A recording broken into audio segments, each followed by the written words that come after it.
there, gamers. Welcome to the Secret Levels podcast. We hope you got your barges with you with all your precious little games on it, because we're about to burn it down with the game that we're playing. I'm player 1, Toby. And I am player 2, Goobs. And we run a weekly retro video game podcast where we take a look at old video games. And we're also part of the Some Buddies Network. And we have one of the Some Buddies with us today on this show. We have a special guest on this one, folks. Please introduce yourself, Third Viking. I'm the specialist, yes. Well, I was thinking, if you guys are like player 1 and player 2, I'm the asshole that kind of sits on the couch and then like condescendingly it gives you critique, not really needed critique on how badly you're playing the game. And that would be me, yes. You're the gamer. You're the one yelling at us, go left, go left. And we're like, we know, leave us the fuck alone. All right, listen, you fucking troll. You hit the button first, and then you take Eric, and then you leap across the chasm, and then Baileya goes and takes out the... Where do you do? Give me the controller. God damn it. So that voice is Corey from the Nerd or Not podcast, part of the Cretans Guild. Since you weren't going to say it, I figured I would for you. Wow, it's kind of like it's feeling like Nerd or Not over here already, huh? Thank you for taking the reins, by the way. Yeah, I'm Corey from Nerd or Not. Well, today we're going to be talking about a Super Nintendo game. Now you're playing with power, superpower. Called Lost Vikings. Which I always call 3 Vikings. You were close. Every time That's what I remember it as growing up. I remember it as 3 Vikings. I don't know fucking why. I remember it as 3 Vikings. Well, see, and Goobs and I kept talking about it, and he kept saying 3 Vikings. And for some reason, my stupid brain was like, oh, since he's from Canada, maybe it's a regional thing. And then I was like, wait a minute, it's North America. It's the North American release, so it's going to be the same. They had I'm the an censor idiot. in Canada because up there, the Lost Vikings is actually code for bales of coke or something like that. So, yeah. You've heard about this, right? How like certain games are retitled in the UK or other regions because the titles are slang for something ridiculous. Well, like they can't use Teenage Mutant Ninja Turtles in certain countries. I know the Gunstar Heroes had to be called. What was it? It was retitled to something else in the PAL regions because Gunstar or. God damn it! Look it up. It's actual trivia, but but this is relevant to what we're talking. You're gonna fit in perfectly around here, my friend. God damn it, I can't remember, but it was the same sort of idea. Yeah. Well, how about we jump into this and get some of the details out of the way so we can really discuss the gameplay and everything on this game. Absolutely. So this game was released April 29th, 1993. It was published by Interplay Productions, which basically it was published by Blizzard, right? Almost. Your developer is where you want to focus on at the moment. A couple of little-known people called Silicon and Synapse. Those motherfuckers, they became Blizzard. Interplay is Interplay. I knew it had some ties to Blizzard, but I wasn't real sure how. From such humble beginnings, yeah. The story behind Interplay is a bit more storied, but it doesn't really end well. It has a lot to do with God damn it! It has a lot to do with how the stuff that happened with Black Isle and the Fallout franchise, and it gets a little muddled after that. But yeah, Silicon and Synapse. Later to be known as Blizzard. Hey, I wonder if this game played as much as Warcraft. So this game was originally released on the Super Nintendo, and then it was ported to the Amiga CD32, Game Boy Advance, Mega Drive, or Genesis in the North American region, and it's got sequels on like PlayStation and stuff like that. So it's a pretty widespread game. I think even the sequel landed on the Sega Saturn too. At the same time, yeah, I think so. It must have been the Lost Vikings 2 on the Saturn. Is that correct? Or no? Oh, it was Lost Vikings 2 on the SNES. No, Lost Vikings 2 was on the SNES, and then it was Norse by Northwest. They have like the cybernetic upgrades. Yeah, and stuff. That's right. And then it was Norse by Northwest on the PS1 and the Saturn. Yes, right. That's right. There you go. Which is a fucking ace title, by the way. Well, see, I'd never played this game before, so I had no idea what I was coming into. So I may have to check out the later games just to see if they're any different. But this game is 1 player or it's 2 player on the Super Nintendo, anyways. Yeah, it's a puzzle side-scrolling platformer. Is that fair? It's tough to describe. Because when you talk about platformers that take on a particular like quality, like for instance Metroid or Castlevania, there's like the scene basically grants it like a kind of an honorary title, like a Metroidvania. So that's what those are called now. But there's no name for games like this. Yeah, no, it's very unique in what it does. And it's very, I don't know, they really pace it out methodically too, and it really can get to you at some points, this game. Yeah. This game will drive you mad. Because, like, you just move, we'll get into the controls and everything after. I'm jumping ahead of the fucking shark here. Bring that over from your other show. Let me tell you about the story real quick.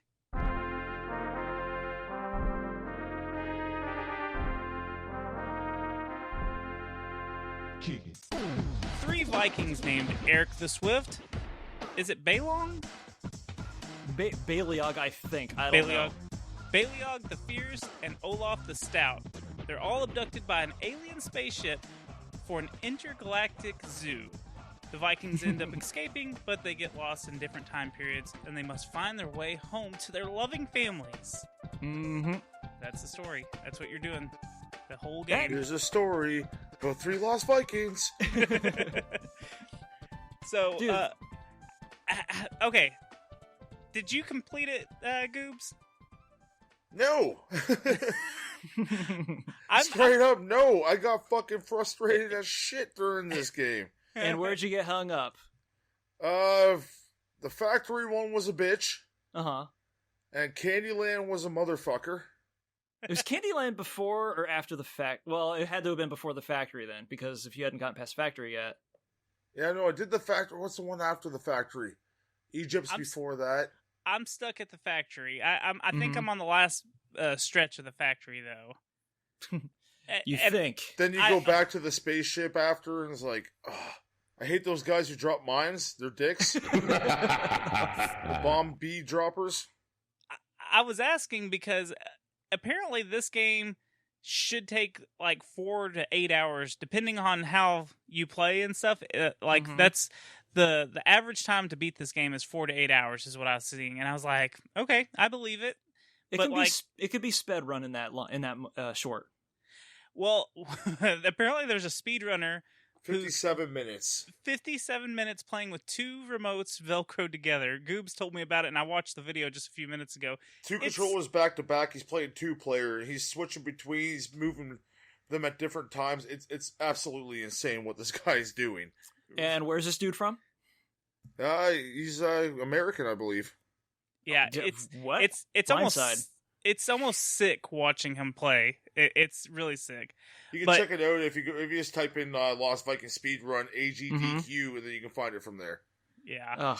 So real quick before we start talking about, because we're kind of hinting at what the game is how it plays. Let me give you what each of your 3 Vikings do, because you control all 3 Vikings and you switch back and forth, and each Viking has its ability. So Eric can run fast, and he can jump, and he can use his head to break down walls. I love that, because I'm a big-headed fellow myself, and I just want to try to run into a wall and see what I can do. Yeah. So Balog, how do you say his name? Baliog? Yeah, it's hard to pronounce his name. Well, I'm just assuming because my anglicized Norse is very, very weak. I'm disappointed in you. Sorry. So am I, and so are my parents. So you're not alone. He has a sword and a bow. He can't jump, but his bow and arrows can be used to hit switches and levers and obviously kill enemies. Olaf has a shield, and he can defend against enemies. He can protect the other 2 Vikings. He can also use a shield to hang glide, or as a platform for Eric to jump on to get to higher spots that he couldn't reach before. They can also hang glide and carry people on top. Yeah. Improbably so, somehow, because he is quite girthy. Yes, he has a lot of girth. Yeah. They call him Eric the Stout for a reason. Or Olaf, sorry, not Eric. Yeah, Olaf. So, to pick your character, you use the L and R bumper on the controller, and that'll navigate through the characters. You can only be one Viking. You gotta get used to that, because you can really, really fuck shit up if you don't. Yeah, oh, that's it's kind of interesting that they have like lives assigned to each of the characters because once you lose one Viking, you're pretty much fucking done with the entire stage. The stage is you're not going to be finishing it. Yeah, so that's very important because if you if one of you start out with 3 hits. If one of them dies, you can't. Even if you complete the level, you don't move on. You have to redo it and get all 3 Vikings. Yeah, so you might as well just restart and go to a very long cutscene. Yeah. That cutscene, by the way, let me ask you this. When you first saw that, were you like, whoa, this is somber as fuck? I loved it. Yeah. Because, like, you see the boat, like, burning off, and then, like, and all 3 Vikings show up. I almost said throw up. I might have thrown up, too, if I just got birthed by lightning. Yeah. Yeah. Yeah, if you don't get them to the end, but that leaves you to explore, to kind of see, okay, I lost one of my Vikings, but I can go ahead and move on forward to see what I'm going to be up for in the next portion of this level. Yeah. So, but only if the situation allows. Yeah, because sometimes you screw yourself and you make an elevator go up and you jump off of it and you're like, oh, I'll never be able to get that again. So, yeah. Or you're like, oh, this is gold. You're in front of like one of the projectile spitting monsters, but you've only got Olaf. Yeah. So you're just stuck behind this shield and you're like, huh, well, I got him on the ropes, but he's got me on the ropes. Reset. Yeah. Cat's game. Well, and here's the other thing. When you switch your Vikings, you need to make sure they're in a safe spot and not going to just get bombarded by enemies and stuff, because you'll still take damage even when you're not that character. So you have to leave. There's so much strategy in this game, and it's very rewarding when you get through the puzzles, because you've got elevators, every level has, they add got magnets fucking lifting up bridges for you. You got switches making bridges. You got enemies coming at you from all sorts. But the enemies your as pelt well. Skirt up. If you walk off screen, they're not going to follow you because they're not trained to know to follow you. They just once they hit the edge of the screen, they just think that's it. They don't keep walking on, even if the platform is long. Right. Yeah, but they can still get you off screen though, right? Yeah, they can a little bit if you don't leave your Viking in like a safe zone, or you didn't think that far enough ahead. Suddenly, yeah, definitely. Oh, and how many times have you heard this? Like you switch to another Viking, and then suddenly, yes, you bitch! Unwrapping a new controller from the pack as you smash the last one. So there's some other items that you're going to be able to find throughout the levels. You'll be able to find some keys to unlock doors, health, bombs, a clear all weapon, some flaming arrows, and some other. You said bombs, right? Like explosive bombs, not something else. Okay, that was in the unplanned third game. Yeah, you get bombs because you have to blow up certain walls and. And you know what? There was a couple of times where I would drop a bomb on an enemy thinking, oh, maybe it's just so I can kill this person. And then 5 seconds later, I'd be like, I needed that bomb to get through this part. Restart. Yeah. Which your limited inventory, yep. Yeah, so you have to try again. You hit select and you can give up. That's what it is. Give up and then you can start at the beginning. And you'll do that. You're going to do that a lot. Tons of times. Over and over and over again. What's got everyone stonewalled in the factory at the moment? I want to see if I can actually remember this shit, because I haven't played it in like 15 years. Man, I can't remember the exact spot I'm at, because I finally got fed up with it and started playing something else just to kind of like cleanse the palate and be like, I'm done with this. There is I remember there was one stage in the candy themed area where you have to send Olaf like down this massive chute over a bed of spikes, and it took fucking forever. And every time you fucked up on that stage, it was always like at the 11th hour, and you're like, God, you fat bearded bitch. How could the spikes they throw into this game, like in the tight angles you gotta float over them at, is absolutely ridiculous. Yes, and there's certain spots where you're like, I'm not gonna make that. How is this possible? And then you just go for it, and you're like, oh, okay, well that worked out for me. But most of the time, you do have that thought of, that's never gonna work. This is stupid. I hate this game. A lot of that happened with the Baleog segments, or the parts of the stage that were designed to let Baleog access them, because you'd see like 3 aliens bopping along, and you're like, well, maybe I need to get Olaf down here to hold him off, and then pop at him with an arrow. It's like, no, you gotta go at him with a sword, fucking pell-mell. And just make sure that Baleog's as tough as he looks. You know, the they worst... all look pretty metal, man. Yeah, they do. Yeah. The worst part about this game is going into that stupid menu to select the keys or select the health. Every single time I get so mixed up. Yeah, I don't like that. Oh, yeah.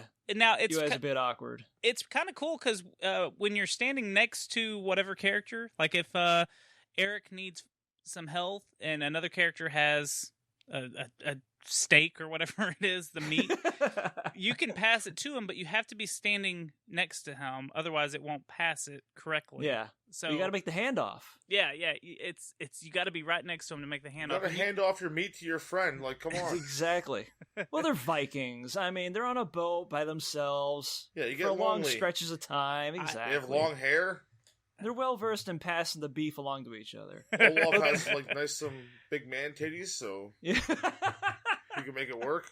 It gets lonely on the seas. No shame in that. We're No shame in anyone that. Here. But what else about this game? If us 3 are on a ship. you're mentioning the trade-off mechanic, and it doesn't make I mean, there has to be that throughway in the single player game, because you can't just be like swapping health items back and forth to each other. When you just said 3-way and swapping. Yeah. Shit happens. It's like we said, things can get touch and go on the seas. And on a podcast. Definitely. But it's like, it makes more sense when you're playing 2 players, because then at that point you have to coordinate with each other in order to shuttle those resources between each other. So it's like, if it's remotely, there's not a whole lot of strategizing to be had. But when you're playing 2-player, it makes a lot more sense, or it seems to be more natural. Right. Now, I never got a chance to play it 2-player. Have you played it before, Corey? Yeah. Well, that was back in the day when it didn't seem to be as much of a trial to get people over to your house to just fucking hang out for a little bit. Yeah. And for some reason, and I'm not blaming the encroaching pressures of adulthood and shit on that. I think social media has a lot to play. By the way, sorry if this begins to sound like a rant. Rant on. Yeah, but as like somebody who's like both into, couchside gaming and board games, fuck adulthood, like all the way down to the ground. Everyone has different schedules, and it's hard to like sync up like your periods in order to play games. Yeah, that's right. And it's so much weirder because weren't we busier as kids? For fuck's sake. It seemed like it anyways. Yeah, busier playing video games and board games. Exactly. There were important things happening. Now we're old and we go to work and we come home and we're like, I just want to sit on the couch and watch TV for a minute. Like, now I gotta play fucking Lost Vikings. It's like, listen, you son of a bitch. Joking. I just got Lost Vikings. You've got a second controller. Get over here. So, that's what I was going to ask. How is the 2-player mode? Like, is it split screen, or do you share the same screen as the Vikings? Like, how does that work? It's kind of odd because it's still the same. It still swaps focus between the Vikings. It's just that you control one, and you can select the other Viking, just not the one that the second player is controlling. But if the second controller, or excuse me, if the unselected Viking, and the game takes priority over the first player, if the unselected Viking is off the screen, then it's like, well, what the fuck are you going to do? So for the most part, in order to get the most out of it, you've got to be in close proximity. See, that's quite hard to do in this game at times, because there's sections dedicated to each of the Vikings.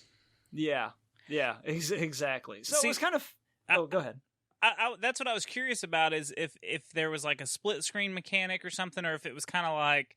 Well, that speed one you watched was 2 players. Mm-hmm. Oh, yeah, I guess it was. Because he's playing just by himself, I forgot that he was... I guess you're right, but see, I still didn't even notice how the screen would switch back and forth.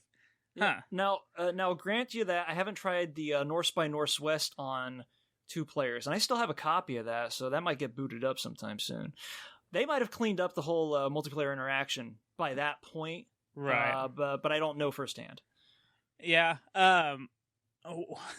So, what are you gonna say is the hardest level, Goobs? Fucking warehouse. The factory one you can't get past, I'd assume. The factory had me cussing. Yeah, the factory warehouse. Fuck, what's the one after? I can't remember for the life of me right now.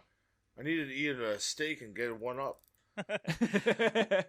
Well, there's only 37 levels in this game, which it doesn't really sound like a lot, but when you start, each level can take you a good while to figure out, especially if you keep dying. They keep adding new game mechanics during every level. At just one point, you have to turn yourself into a fucking balloon like Kirby and fly up and avoid all these spikes. And oh my god, you have to fly all 3 Vikings up there. It's like, and fuck's sake, a little bit of perspective. 37 levels during the Super Nintendo days was goddamn epic. Yes. Yeah, that was an impressively long game for like a non-RPG.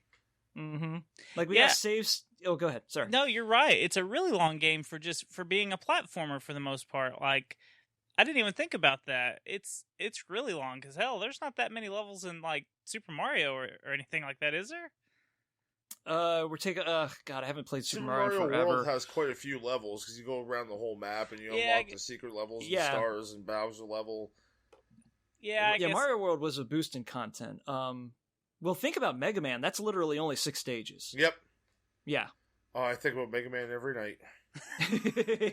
Who doesn't? Yeah, but those levels are pretty long, and you know I don't know. I mean, it does. It seems a lot longer than your average platformer, though. Mm-hmm.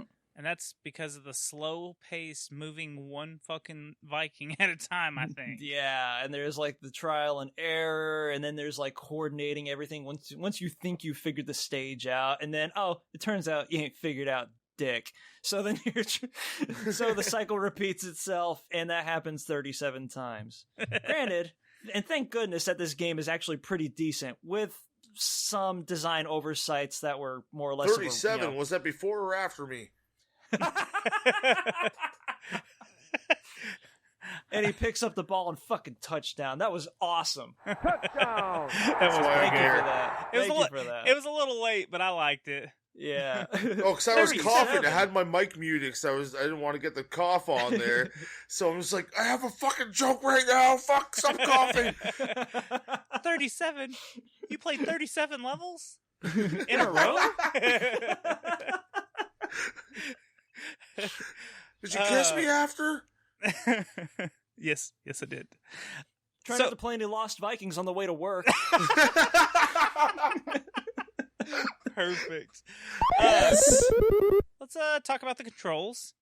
How do we feel about the controls? How do they handle? How do you feel? Well, like you said, the characters move pretty sluggish besides the Swift. I wish it was... Someone needs to reskin this game as Taylor Swift. Yeah, the controls... Would Taylor Swift be all 3 of them, or...? No, Taylor Swift, who'd be the attacker? Kanye West? Someone's got to be the fat one. Biggie. Let's just... I was gonna say just Chris Farley or someone, someone that's like okay with being fat because we're in a PG era right now of life. Kung Fu Panda, yes. Fuck it. Casting Olaf would be tempestuous, yeah. I think the controls handle pretty well. Everything's it's not like they're slippery like or anything. The menu. Do what? The menu to pick your items that you want to use. Man, that's the only thing that drives me nuts. And switching the Vikings, just because I mess up the order in my head. So, like, I'll mean to go to the left to pick the Erica Swift, and I'll go the wrong way. And then you end up moving the shield, and you take a hit. It's like, fuck sakes, motherfucker. But that's not. I don't think that's a problem. That was just fuck you, Odin. Me not remembering which way to or which buttons to hit. But the shield, the pause and the menu, that I think that's the shittiest part of the mechanics of the game. Eric, even with his jumping and stuff, he doesn't feel like he's sliding around or, mm-hmm. he lands and he sticks his landings, and all the characters, like I said, control pretty great. Yeah, besides being sluggish, there's a good hit range for the sword and the bow and arrow. So yeah, all the characters are pretty easily readable. There are some moments where Eric his jump is a little too floaty for me at some parts, but not a whole. There aren't too many stages that are designed around that sort of precision platforming, so it all works out. Yeah, there's normally a huge platform for you to land on if you need to use it. Well, that's not like a little brick that disappears and then you keep going on. Well, and that's one of the shitty things is, like, if he falls from just a little bit higher than what he can jump, he gets hurt. Oh, God, there's still fall damage in that game. That's right. That shit vexed me. And they're the cartoony and little air floating around their head. Yeah. So that they're dizzy or hurt. But I think that's the fall damage and the menu. That's what I'm going to complain about for the actual controls of the game.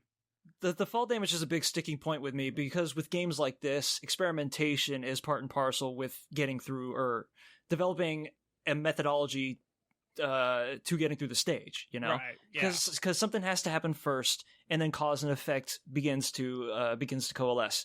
And you can't really do that if you're like, well, I think I can make that jump, and then, oh, fuck me, I'm dead. Yeah.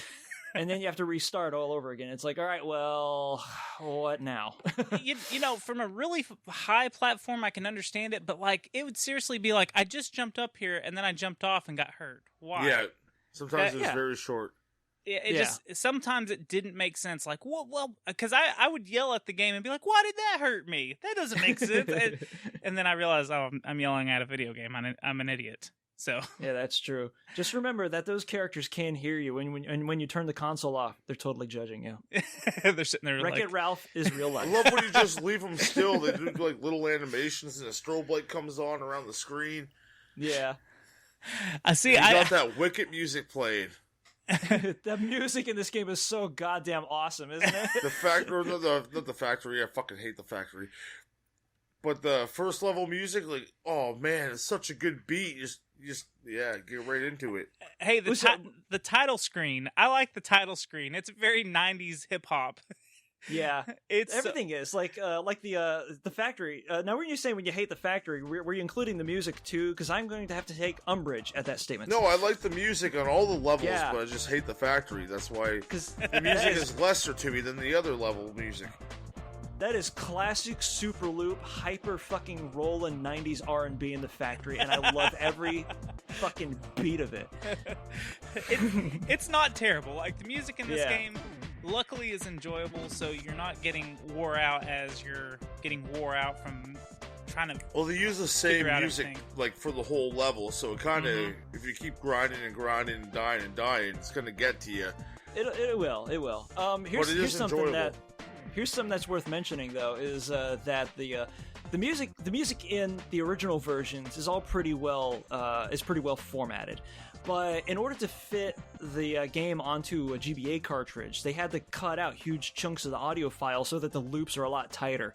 That's when the music gets to you, because you hear the same 12 notes over and over and over again. That's on the Game Boy version. That's the GBA version. And this was before remakes and shit became a big deal. I lost my mind when I saw that in GameStop for the first time. I'm like, the Lost Vikings. Well, you know what? My last paycheck was $200, but I'm losing a chunk of it. Give it to me. And people are like, what is this shit from Blizzard? Blizzard doesn't make this. It's like, they did when they were better. That but sucks, that's just though. Me talking. Is it practically the same game? Just it is, yeah. A little dumbed down. Yeah, I actually couldn't finish the GBA one because I was stuck in the Candyland area on that one stage that I mentioned earlier, and by the 10th try through that stage, I was just like, oh no! It haunts you in your dreams. Get this sugar frosted little Nemo's gonna come out of my get you, face. give you some candy. Okay, let's hop over to some fun game facts. Welcome to Fun Facts with Toby. So there's an unused alternate version of the background music that plays during the Egypt levels, and it's actually hidden on the ROM, and it's different for sure. Whoa. The Sega version had 5 extra levels, so the Super Nintendo version had 37, while the Sega had 42. 37. Motherfucker. The Sega Genesis always got the better ports, didn't they? Get this. The Sega version had a 3-player mode. Mm-hmm. Ah. Yeah. During the speed run, someone said, I can't wait for you to try this game with 3 controllers. That's funny. Wow. Blizzard... fuck. Well, they donated like $100 to the stream, so... Oh, yeah. Blizzard re-released the game for the Game Boy Advance in 2003. Like you were saying, the Game Boy Advance port is identical to the Super Nintendo, but instead of having the passwords feature, it actually has 3 different save slots. So that is true. Yes, it's quite convenient. Yeah, that's a lot more convenient than having a little piece of paper with all your stupid level codes on. See, I was playing it on the SNES Classic from Nefarious Means, but nefarious methods. You have screw you, Nintendo. But yeah, you have the save states on there, so that really helps out a lot. Like, sure, you can write down the codes in the back of your yearbook, which I did as a kid, because that's where I put them. And no one else signed it, so I might as well use it for fucking game codes. Yeah. Depends on how much of a purist you are. There was always that, like, tactile experience that came with, like, keeping up in your older games. So Mega the Man Vikings... was the worst. Sorry to sidetrack here for a second, but you had to make the diagrams and, like, write down where they are, because I could have just wrote B1 or but I drew the whole fucking diagram out. Hey, you know Super Mario 3, where you do the card games and like the max? I used to have them all the different cards written down, like, so I have them memorized because I had them all written down, and I'd always pull that piece of paper out and figure out which because there's only like 2 or 3 different like ways the cards lay. So I had them all written down on a piece of paper. So I'm right there with you. That's pretty brilliant. Yeah. Okay. All right. Bonus nerd points if you put that rubric together in like gym class or some shit. No, I didn't. Oh well. It's nerd enough. Nerd or not? Plug. Okay. All right. Bob just gave me a thumbs up. So Bob just sitting in the background. Yeah, he's over here like tooling around on his phone. What else would I be doing? Fuck, we have to give him credit on this episode now too. Damn it! Quiet Bob, Silent Bob. Oh my god, Silent Bob, coming full circle. Well, we don't want to get sued, so he stays Quiet Bob. Quiet Bob. That's right. So Violent Corey? Here's a couple more fun facts. The Vikings have also showed up in some other Blizzard games. In 1993, Rock and Roll Racing, Olaf can be unlocked as a hidden character, while Balog, I can't ever say his name, whatever his name is, he appears on several of the billboards advertising Viking Cola or something. You know, here's what we can refer to Balog as from here on out. A version of Hulk Hogan that doesn't get winded. There you go. No leg drops, only arrows. Brother! Eric and Balog's faces appear as animated sculptures in the stage Clay Keep in Interplay's Super Nintendo version of Clay Fighter 2 Judgment Clay. Yes. Nice. Their most recent appearance as playable characters in the Blizzard's... It's called Heroes of the Storm, and it was released. Yeah, I was gonna say, I thought they showed up in Heroes of the Storm. Yeah, so I don't know what that is. I didn't look too far into it. Oh, that's Blizzard trying to do League of Legends, more or less. Ah, yeah. From what it looked like, it flopped real hard. But I don't know. They still support the shit out of it, though. I'll tell you what. Uh-huh. So you can get your fix of seeing the Vikings in that game. Mm-hmm. So I believe at one point, for all the WoW devoted out there, they did show up as NPCs. I think it was the vanilla game. when World of Warcraft first came out back in the early 2000s. Jenkins? Before Leroy Jenkins blew all that shit up. Leroy Jenkins! There you go, Toby. I love that sound clip. Okay. Are we ready for some Rage Meter? Fuck yeah. Oh, come on!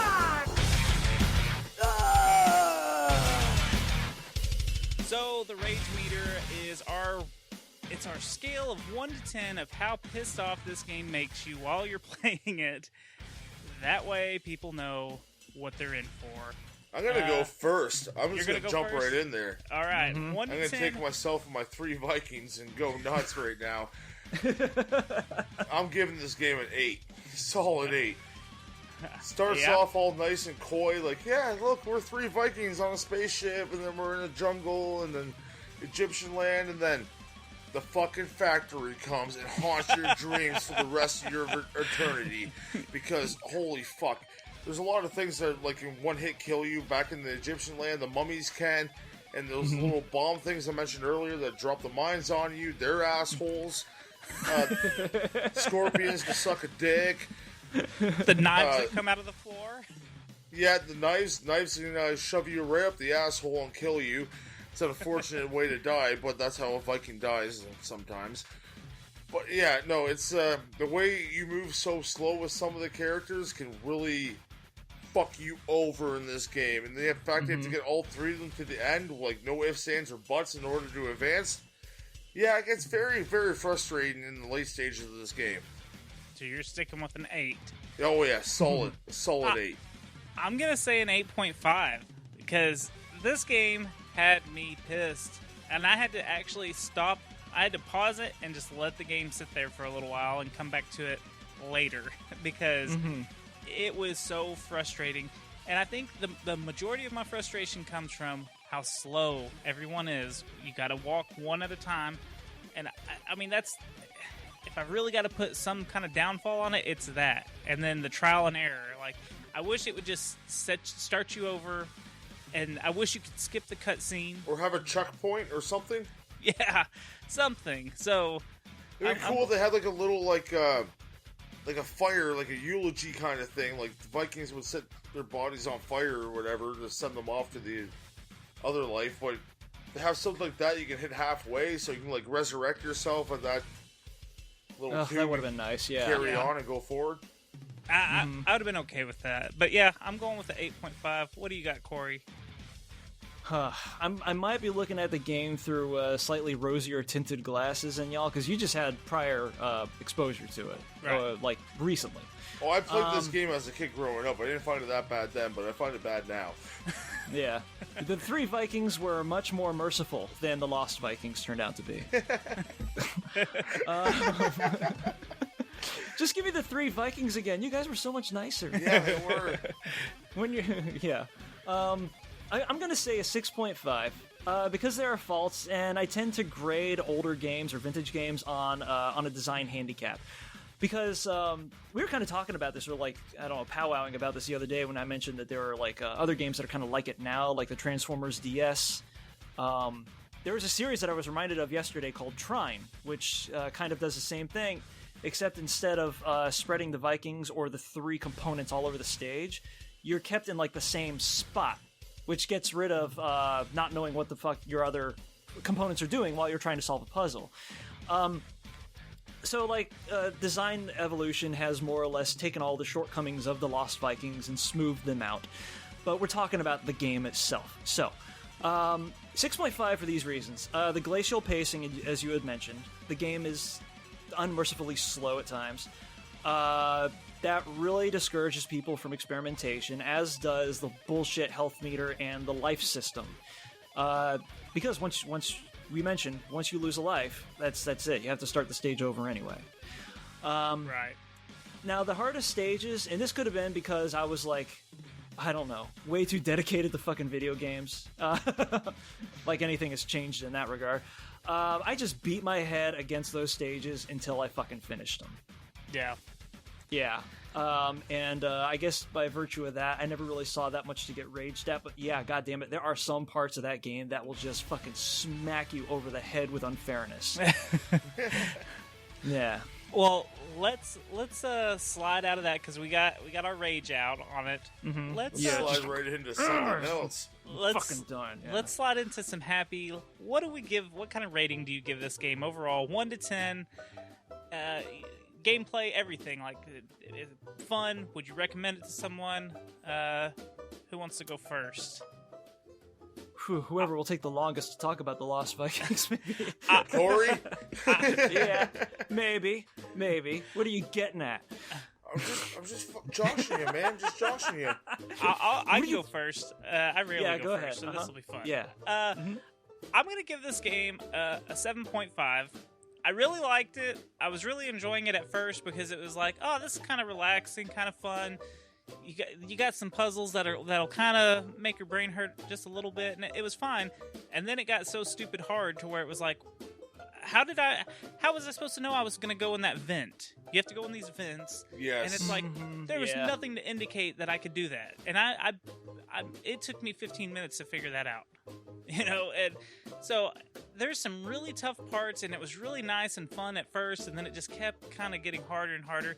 I'll probably still go back and eventually beat this game, just to see the ending and everything. And I might even try the later versions to see. Ending's pretty epic. Is it? Yes. Yeah. Mm-hmm. Well, the whole like fucking metal show at the end with like Olaf playing drums and just going ham. Oh, Yeah. see, now I got to go back and beat it for sure. But I'd definitely Just go watch the video of it and save yourself the fucking gray hairs. Yeah, because that last stage, God Almighty, what They a add every bitch. enemy who's an asshole, and they fucking just hand it to you. Oh, that sucks. But yeah, so I'm You gonna have to give fight the. We didn't even mention what's his name, Tomator. Tomator, yeah. Oh, The big, yeah. he's the villain at the end, right? Yeah, the one who like stole you away to put you in the museum. Yeah, that's right. Yeah, I'm giving it a 7.5. Who wants to go next? I'll go next and let Corey have his moment at the end. Yeah, my moments. I'll just bide my time. Excellent. Excellent. Fuck's sakes. Fuck you, Corey. Why, thank you. Sorry, I can't gather my thoughts right now. I'm gonna give this game, I'll give it a solid 7. A little lower than my rage meter. Really enjoyed this game, was happy to go back and play it, and had a lot of fun, like Toby said in the beginning of it, and then you get frustrated as all hell. But the gameplay is solid, the music is solid, controls are solid, everything's there, so you can memorize this game and get through it. But it's just a grind. And if you're into grinding, you'll be into this. And I'm kind of into grinding against 3 Vikings. That's a hell of a denouement. I love it. I'm pulling up my dictionary right now. Nice. The Cretans approve and kind of want you to film it. We can upcharge for that shit, you know. I said dictionary, not dick. Well, we'll put that on the VHS cover, but I'm pretty sure we can charge a pretty handsome premium. Goobs, I said dictionary, not dick. I'm like in a little like librarian outfit with glasses, because I have glasses and long hair. It could be a nice cover. I dig it. And in charge with all the saucy wordplay one VHS can hold. Oh shit, we can make it like a pornographic Abbott and Costello routine. I said dictionary, not dick. Well, I'll suck either one. Just turn to page 200 and look up the definition. Who's taking of what in second?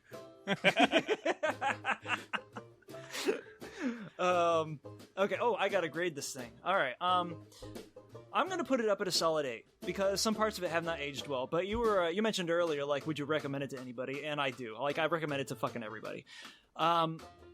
Because back in the day, consider what was like the market standard for platformers. The Sonics, your Marios, your fucking if there were two others, two others. Mega Man. Excuse me, Mega Man. Thank you for saving that. Mega Man's always there to save you. it was a pretty brave design, having a platformer that wasn't married to precision twitch, you know. But there are a lot of elements of it that have not aged well. And I usually tell people, I usually like put a disclaimer in front of like, you know, my enthusiastic God damn it, words, what the hell, enthusiastic suggestion to play the Lost Vikings. Everyone's got to do it. Here's one thing that makes all of that fucking pain and heartache worthwhile, though. This game, like even today, has a soul like none other. Because at the end and at the beginning of every stage, no matter how many times you died, or no matter how much powder you've gritted off of your goddamn teeth out of hitting the spikes for the 100th time, you're looking forward to the skits. This is one of the funniest games I've ever played, and it still is one of the funniest games I've ever played. All the fart jokes. Oh, the fart jokes are mint. Don't tell me you weren't like looking forward to this. You're like, God damn it, this stage is a beast. But you know what? I know there's wordplay waiting for me right at the end of it, and it's going to be class AAA all the way.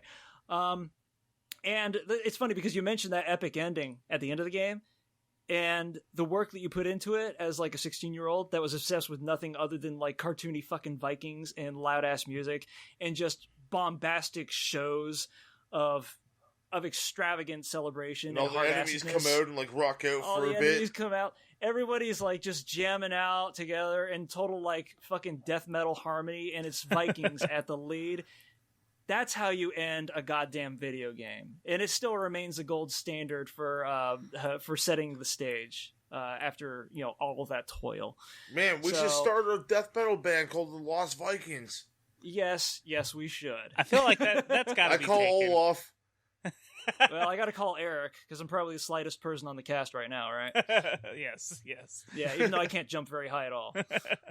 That leaves you with the name you can't pronounce, Toby. Just remember, Hulk Hogan, that doesn't get winded. That can be you. Hey, I'm in, brother. I'm in, brother. So yeah, you gave Goobs gave a 7, I gave a 7.5, and you give an 8? I give an 8 to it, yeah. It's still one of my favorite games. So go play this game is what we're saying. Yeah, we all recommend it. We give it the secret level seal of approval. Finish him. Okay, so Corey, will you please tell us about your show, plug it, tell us where they can find everything. I can be tolerated on Nerd or Not, which can be found on Podbean, iTunes, and Google. We also have a YouTube presence, like anybody that has a fucking computer nowadays. And we have a Twitter and an Instagram accounts. And I'm usually doing the show with just a guy named Bob. Yeah, I don't know. He's barely on the show. He barely has a presence. As he burps loudly from the background. God damn it, Morty. For the most part, the Nerd or Not show is pretty much him. He's the 8-cylinder 5.0 engine that drives the entire affair, and I'm just along for the ride. Hey, that's okay. You gotta have some passengers to keep you company. I'm a spark plug for a whole bunch of shit. And let me tell you about that whole bunch of shit right now. Yeah, tell us all about it. It's not shit. It's actually fucking amazing. You can hear me on 2 different shows. I'm gonna plug them right now. You can hear me on the Derailers with my wonderful wife Jenny B and my best friend Rifkin. We sit down, we run the train right off the tracks every single week. Who knows what we're going to be talking about, because we sure don't. We sit down and just rail it every single goddamn week of the weeks. And you can also find me at Derailed Wrestling, and we are on YouTube at Wrestle Nerds Wrestling. It's kind of confusing, but find it and you'll be enjoyed, because we can take WWE 2K18. We make a whole bunch of CAWs of a whole bunch of friends, and we have some friends on this show that are going to be on there, and you know what? We make some great content there. I got really tongue-tied. Yeah, you do. Yeah, go support and watch a wrestling product that's not terrible. Like it's action better than product the main that's on product. TV. We script everything ourselves. We do all the matches. We do all the commentary. It's 100% our own product and imagination. It's fantastic. And yeah, hey, let me ask you something about that. What's with cutting me the fuck off every time Bob hands me the mic? You notice that, That's some corn pone bullshit right there. You'll have your moment, sir. You'll have your moment. I'm Toby, and I do the Secret Transmission podcast, where we talk about conspiracies, the paranormal, ufology, cryptozoology, all the ologies, serial killers, cults, all kinds of spooky stuff. And we do it with a satire. Cultology. We do it with a satire outlook on the topics, and it can be found on all major podcasting platforms, and you can find us on Twitter and Instagram at Secret Transpod. But for secret levels, you can follow us on Instagram and Twitter at Secret Levels Pod, and we also have a Facebook page. Go like it. We'd appreciate it. So I guess this kind of looks like the end of this episode, doesn't it? Yeah, but I'm stuck here with my shield blocking this blasters from hitting us. It's really pissing me off right now, guys. Come on, hurry up. I got the bow here. Well, what's there to shoot at? I mean, we have to get up to that ledge, right? Is there like a keyhole or something that one of us can reach? Can you float over there, Olaf? Shit, I lost all my blue keys. Can you get your fat ass aloft so we can at least try to get across this chasm, or are we going to have to rely upon some elevation? Because I can only see one person here who can do that. I'm gonna head over. Ow! Getting shot in the ass right now. I really hope this helps. All right, throw the shield down. Give me some cover. Leave it to me.